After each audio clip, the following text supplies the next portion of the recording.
हम हर दिन न जाने कितनी ही आवाज़ों से घिरे रहते हैं। दोस्तों की बातें, गाड़ियों का शोर, अपना पसंदीदा संगीत। पर क्या कभी हमने रुककर ये सोचा है कि ये आवाज़, ये ध्वनि आखिर पैदा कैसे होती है और ये हम तक पहुंचने का अपना सफ़र कैसे तय करती है?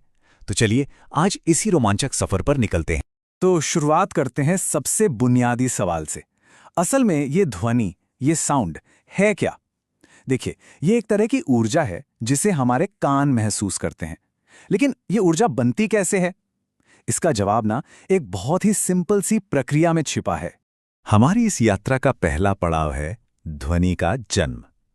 अब चाहे वो बादलों की गड़गड़ाहट हो या किसी पक्षी का चहचहाना, हर आवाज़ की शुरुआत बिल्कुल एक ही तरह से होती है, एक ही फिजिकल एक्शन से। और वो एक्शन है कंपन। जी हाँ, वाइब्रेशन।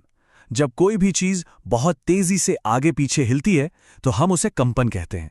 चाहे वो गिटार का तार हो या हमारे गले के अंदर की वोकल कॉर्ड्स, यही कंपन हर ध्वनि का स्टार्टिंग पॉइंट है। तो सबसे जरूरी बात यह है कि ध्वनि पैदा करने के लिए कंपन का होना जरूरी ही है। ये एक नियम की तरह है। जब एक रबर बैंड को खींचकर छोड़ते हैं तो उसके कंपन से ही आवाज आती है। जब हम बोलते हैं तो हमारे गले में मौजूद वोकल कॉर्ड्स में कंपन होता है। मतलब बिना कंपन के कोई ध्वनि नहीं हो सकती। अब देखिए, कंपन अक्सर हमें दिखाई नहीं देता, पर हम उसे महसूस कर सकते हैं और यहाँ तक कि देख भी सकते हैं। जैसे जब एक वाइब्रेट करते हुए ट्यूनिंग फोक को एक लटकी हुई गेंद के पास लाते हैं तो वो गेंद को दूर फेंक देता है, और जब उसी फोक को पानी में डुबोते हैं तो पानी में लहरें उठने लगती हैं। ये हमें साफ साफ दिखाता है कि कंपन कैसे अपने आसपास की चीज़ों में ऊर्जा फैलाता है। ठीक है, तो ध्वनि पैदा तो हो गई, लेकिन अब वो अपने सोर्स से हमारे कानों तक पहुंचती कैसे है? ये उसकी यात्रा का अगला हिस्सा है, और इसके लिए उसे एक साथी की जरूरत होती है।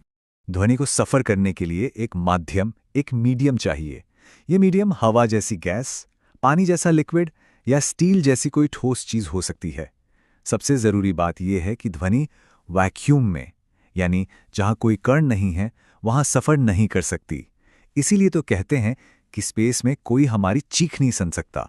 तो ध्वनि एक लहर के रूप में कैसे चलती है?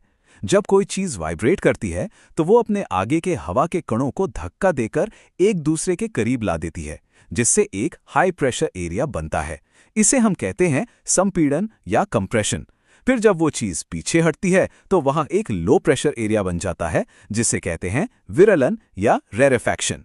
बस इसी संपीड़न और विरलन की सीरीज को हम ध्वनि तरंग कहते हैं।